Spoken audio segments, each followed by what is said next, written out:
पूर्वोत्तर के सबसे बड़े राज्य असम में आज विधानसभा चुनाव के पहले चरण के लिए मतदान हो रहा है।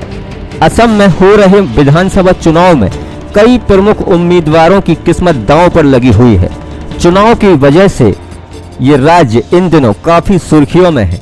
ढेर सारी खासियतों वाले इस राज्य की कई बातें काफी रहस्यमयी भी हैं। आपको ये जानकर हैरानी होगी कि असम में एक ऐसी जगह है जहां हजारों पक्षी आत्महत्या करने आते हैं। जी हां, सही सुना आपने।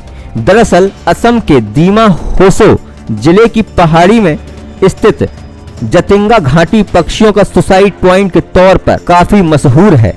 हर साल सितंबर के महीने में जतिंगा गांव पक्षियों की आत्महत्या के कारण सुर्खियों में आ जाता है। इस जगह पर न केवल स्थानीय पक्षी बल्कि प्रवासी पक्षी भी पहुंचकर सुसाइड कर लेते हैं। इस वजह से जतिंगा गांव काफी रहस्यमयी माना जाता है। आत्महत्या करने की प्रवृत्ति तो इंसानों में आम है, लेकिन पक्षियों के मामले में ये बात एकदम अलग हो जाती है कि जतिंगा गांव में पक्षी तेजी से उड़ते हुए किसी इमारत या पेड़ से टकरा जाते हैं, जिससे उनकी मौत हो जाती है।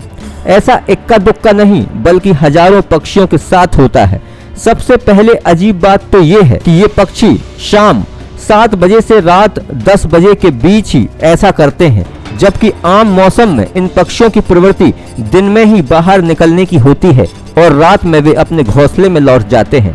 आत्महत्या की इस दौड़ में स्थानीय और प्रवासी चिड़ियों की करीब 40 प्रजातियां शामिल हैं। प्राकृतिक कारणों से जतिंगा गांव 9 महीने बाहरी दुनिया से अलग थलग ही रहता है। इतना ही नहीं, जतिंगा गांव में रात में प्रवेश करना प्रतिबंधित है। पक्षी विशेषज्ञों का मानना है कि चुंबकीय ताकत इस रहस्यमयी घटना की वजह हो सकती है। नमी और कोहरे भरे मौसम में हवाएं तेजी से बहती हैं। रात के अंधेरे में पक्षी रोशनी के आसपास उड़ने लगते हैं। रोशनी कम होने के कारण उन्हें साफ दिखाई नहीं देता, जिसके कारण वे किसी इमारत या पेड़ या वाहनों से टकरा जाते हैं। ऐसे में जतिंगा गांव में शाम के समय में गाड़ी चलाने पर मनाही हो गई ताकि रोशनी ना हो। हालांकि इसके बावजूद भी पक्षियों की मौत का क्रम जारी है। जतिंगा गांव के लोग इसके पीछे रहस्यमयी ताकत का हाथ मानते हैं। गांव के लोगों का ऐसा कहना है कि हवाओं में कोई पारलौकिक ताकत आ जाती है जो पक्षियों से ऐसा करवाती है। उनका ये भी मानना है कि इस दौरान इंसानी आबादी का भी बाहर आना खतरनाक हो सकता है। सितंबर अक्टूबर के दौरान जतिंगा की सड़कें शाम के समय एकदम सुनसान हो जाती हैं। कथित तौर पर पक्षियों की आत्महत्या का सिलसिला साल 1910 से ही चला आ रहा है, लेकिन बाहरी दुनिया को ये बात साल 1957 में पता चली।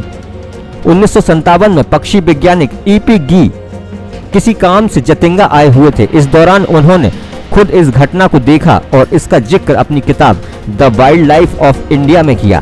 देश विदेश के कई वैज्ञानिक इस घटना पर रिसर्च कर चुके हैं, लेकिन अभी तक सही वजह का पता नहीं चल पाया है।